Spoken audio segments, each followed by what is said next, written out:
watching Spider-Man overestimate what he's capable of is usually pretty amazing. It doesn't happen all that often, but it's amazing when it does. So, we are back with Amazing Spider-Man issue number 19, and this is the Hellgate storyline for those of you guys who were just catching up. So, what this does is this initially opens up in far orbit around the Doma Banari Stargate. Now, here's the funny thing. Rocket Raccoon kind of breaks everything down like a fraction and kind of reminding us to a degree of what had happened here, right? He says, I'm going to say this like you're idiot children because I want to be clear, or because you're actual idiots. Let your ego decide. This carrot is us on the beacon, scrappy adventurers and their crappy evil ex-jailer. This melon is the only operational Stargate for light years that can jump us to Earth. This is the socio-political turd burger that is our corner of the universe. The Kree and the Shi'ar are up in arms, Wakanda's off the grid. I think the lady She-Hulk's in here somewhere rocking a leather bikini, because for those of you guys who don't know, Rocket Raccoon has a thing for She-Hulk. But what he's also talking about here is the Imperial storyline, right? Remember, there's the intergalactic empire of Wakanda that's existed for quite some time within Marvel Comics. Yes, Wakanda took to the stars and actually took over an entire section of the universe. But Imperial was the assassination of various leaders across the entirety of the universe in Marvel Comics. And so I wouldn't go so far as to say that the universe is in a state of civil war, but I will go so far as to say that basically everything that happened after the Empire storyline has been undone by Marvel. So the universe is essentially back to the way it was during the years of like Dan Abnett, right? Annihilation running all the way up to like Thanos Imperative, War of Kings, Realm of Kings, all that kind of stuff, if you know what that means. If you don't, basically it's old school Marvel space stuff. But the bigger point here is that he says it's a hot mess keeping us from getting Spider-Derp home. So basically, it's difficult to access the Stargate. There's no guarantee that we'll even be able to access it at all. There are so few left across the entirety of the universe. And so that's when Raelith is just kind of like, how does someone grow a melon large enough to be a Stargate? Because Raelith, in a lot of ways, is the way Drax the Destroyer is depicted in the Marvel Cinematic Universe. Seemingly, everything she says is literal, right? She does understand joking to a degree, but not the way a human does. But even more questions follow, right? Why would you eat the beacon, man? Am I in your teeth now? Right? I don't want to be in your teeth. So clearly there are idiots here, right? Everybody's kind of dumb. Right? Peter Parker, Rocket Raccoon, and Glitch, right, the Technarch guy, are really like the only ones who are intelligent outside of Zanto. But that's where Peter is like, dude, it's gonna be hard. Would have done just fine, Rocket. And that's where Glitch, right, who's just really, really cynical, just says, like, thank you for returning me to consciousness, Peter. Every waking moment is a delightful new torment. So Rocket just kind of responds, and he says, some people are visual learners, right? I'm an accommodating teacher. But that's where the question just asked by Peter, can we use the gate? And Zanto says, if Niall can pilot us there, I can operate it. And so then Peter asked the question, can we get past the people that are fighting over it? And that's where Rocket's like, can we indiscriminately throw high-yield explosives at the problem? And Zanto's like, yes! And then Peter's like, probably not. And then Zanto's like, I retract that exclamation. I love the way the characters are written in this story. They are so fun. And so in that moment, Raelith kind of addresses Peter and says, wipe away your worry face, Peter.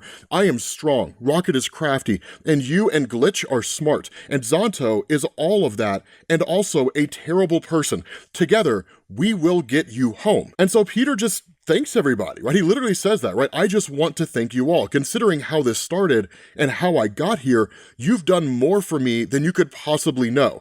Except for Zanto, right? You're a really crappy person. You're the worst. And Zanto's like, I applaud your commitment to feeble-minded ethics, boy. And so in that moment, Raelith is just like, strategy meeting is adjourned. Drinking meeting begins, except for Peter, who is as unto a child, because Peter Parker cannot handle his alcohol. And so at that point, Rocket's just like, here's to beer, right? And Peter's like, okay. And Glitch just says, I shall seek an airlock to eject myself from. And so once everybody is completely blitzed, and for the most part passed out, you switch over to Peter and to Raelith. Now, here's kind of the cool thing about this. Joe Kelly has in a lot of ways been kind of teasing this idea of a potential romantic connection between the two. He clears that up. But I think the kind of connection they have is actually more interesting than a romantic one. Because what ends up happening is that Peter's kind of talking to her about ice cream, right? Rocky Road, pistachio, cherry cheesecake, chocolate chip, mint chocolate chip, which is definitely the best flavor of ice cream, pralines, and cream. And that's where Raelith just says, right? So many ways to scream. And Peter's like, ice cream, right? 2 words. And she's like, I scream, 2 words. And like, and so she asked the question, right? Are we flying into a black hole? The ship is spinning. It's almost fun and almost scary. The way you describe your square of time. And he just says, Times Square, but otherwise 100% accurate. And so in that moment, Raelith says a prayer, right? She says, strongest star of highest born, rise to mend our planet torn, a shield from wretched avarice, chosen by blood and fate, Kylo's power, warrior son, hold strong the one Hellgate. And so she just says, you are afraid he will follow you back to Earth, Peter. And she says, there is no shame in this, Peter, right? He hurt you. And he just says, right, only everywhere. And she says, not everywhere. He did not hurt your heart. Your heart is the strongest I've ever met. And she says, we will go to Earth and you'll have nothing to be afraid of. I will protect you so long as I can have the many flavors of ice cream. And Peter just says, all you want, Ray, I promise. And that's where Kelly clears things up. Raelith says, I am not in love with you, but I do love you, Peter. And so in that moment, he looks out as she starts to fall asleep. And Zanto's standing there and just says, when you're ready. Now, this is a beautiful moment. And honestly, I was kind of on the fence and didn't really care that much about Raelith until now. And I really hope she sticks around because she's a really fun character. And the idea that she's not replacing any particular love interest that Peter may have, i.e., Mary Jane Watson, but that their connection is stronger than that, right? They're almost kind of like blood bonded, right, through war and conflict. And so at that point, you switch over to Zanto addressing Peter directly, and he says, this is some of my best work, which should speak volumes if you have been paying any attention at all. A genetic recoder calibrated to your unique physiology and the ambient radiation in your bloodstream, handcrafted to facilitate recombination of the primal building blocks of your essence so that you will be stronger. And he says what you've yearned for since this odyssey began. And then he just tells Peter, don't use it. And Peter asks why, and Zanto tells him, understand that every fiber of scientific curiosity within me is screaming to hold you down and jab you in the neck with it right now. And the book that I would craft from this, the royalties would be insane. But while I can guarantee that physical enhancements will follow its use, I cannot know what effect this treatment will have on you. And he says, as irritatingly self-righteous as you can be, I have developed a fondness for you, my boy. More so than that, a respect. I would hate for you to lose what you are to gain something that you may not need. And Zanto walks away, and of course Peter picks up the container. But this is also a pretty significant moment because it establishes, right, Peter rubs off on individuals, right? And it's one of the coolest things because he's kind of changing people's worldview in real time, except for Rocket Raccoon. Rocket Raccoon is a dick. He was a dick when he was first introduced, he's still a dick, and he always will be within Marvel Comics. Having said that, we still love him. And so in that moment, Peter just kind of talks to himself and he says, security alarms are off, jump ship is fueled, note is stuck to Rocket with gum. All that's left is to face a horde of warring space people and figure out how to use an intergalactic transport system. Easy peasy. Because he's basically sneaking out, right? He's leaving everybody behind. And it's not because of the fact he doesn't care about them, it's because of the fact that he doesn't want them to get injured. And more so than that, this is his fight. His conflict with Hellgate is his conflict. And where all of this originated on Earth, and in the meantime, Spider-Man is being played by basically Norman Osborn, atoning for past misdeeds back on Earth, the reality is that Peter wants to get back home. This has all effectively been a side quest. Right, that's really all this is, right? It's a side quest in Peter's life. And so as he's making his way to the ship and kind of prepping everything for launch, Glitch shows up and he says, Peter, what a coincidence, right? I hope I'm not interrupting one of those inner monologues that you're so fond of. And where Peter kind of dismisses it, right? I just wrapped it all up, thanks a lot. Glitch asks him, are you also so crushed by meaninglessness that you're throwing yourself to the mercy of deep space without a goodbye? And Peter just says, right, I was actually gonna run to the store for bread, so I was gonna be right back. And Glitch just says, in that, right, it's a statistical certainty that cosmic rays will turn you to ash before you're 3 steps into your suicidal bakery mission. So they both know what's going on here. And so Peter just says maybe, right, but at least it doesn't look like a walrus in a drawer filled with phone chargers that had a baby, and it doesn't talk back. And so at that point, Glitch just says, right, if it did, it might say that your current course of action is insanity at best. if it cared, which it does not. But clearly Glitch does, because Glitch says, when I set myself adrift in the sea of stars, self-exiled from the Technarch, out of sheer boredom, I catalog the trajectories of lifespans of 19,368 celestial bodies.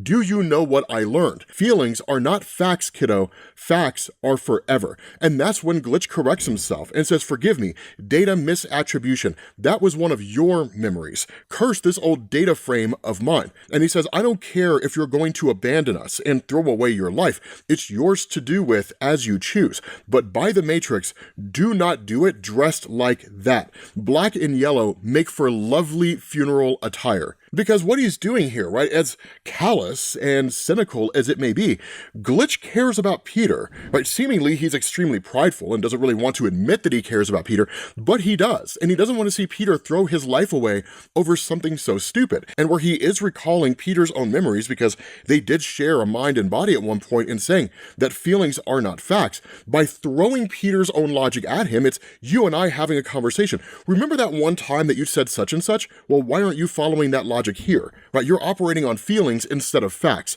You know better than this. But in the end, Peter still makes up his mind, and he says, with the ship fully loaded with guilt, the flight to the Stargate is uneventful, which is very, very bad. There is no fighting, no resistance, only destruction, only silence. And that's when he realizes someone got here before he did. And when he arrives, this person says, good tidings, Prince of Steel Silk.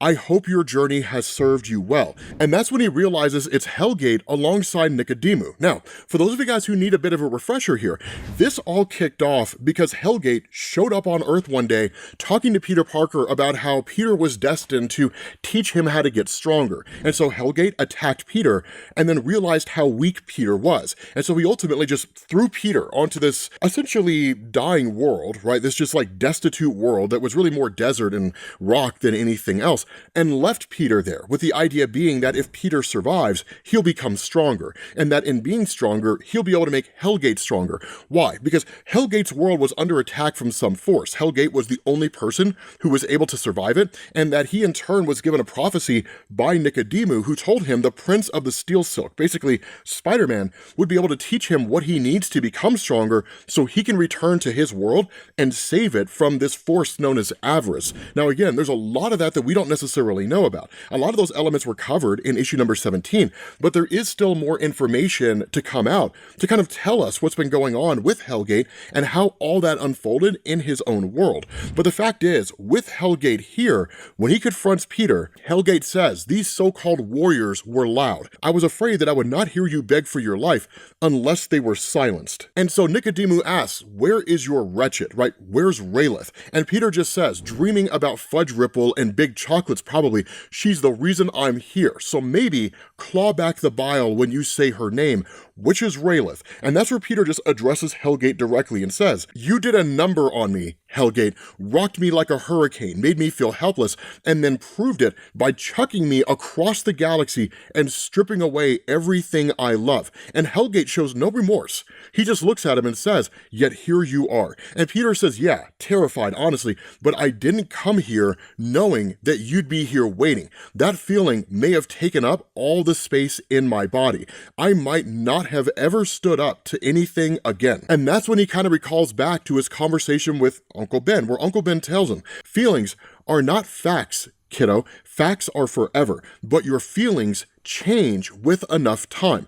Even sad and scared can turn into proud and strong. And so that's kind of the benefit of what Peter's been experiencing up to this point. His feelings when he first encountered Hellgate, and Hellgate beat him within an inch of his life, damn near sent Peter to meet his maker, right? He was filled with fear, anxiety. He was terrified of what Hellgate may very well be doing with everybody that he knew and loved back on Earth. But as time progressed, when he basically formed his own Guardians of the Galaxy, as ad hoc as that team may be, right, as hodgepodge as it could be, Rocket Raccoon and Raelith and all those different guys, that all that fear and all that anxiety and stress began to turn into confidence. It began to turn into, I can save my home, because he was becoming increasingly stronger, more than he had been before, with each passing adventure. And that's why in this moment, instead of like cowering in fear or begging for his life, he just says, Helplessness is a terrible feeling, isn't it? And that's where Hellgate says, I would not know. And Peter says, of course you would, right? If you weren't helpless against the thing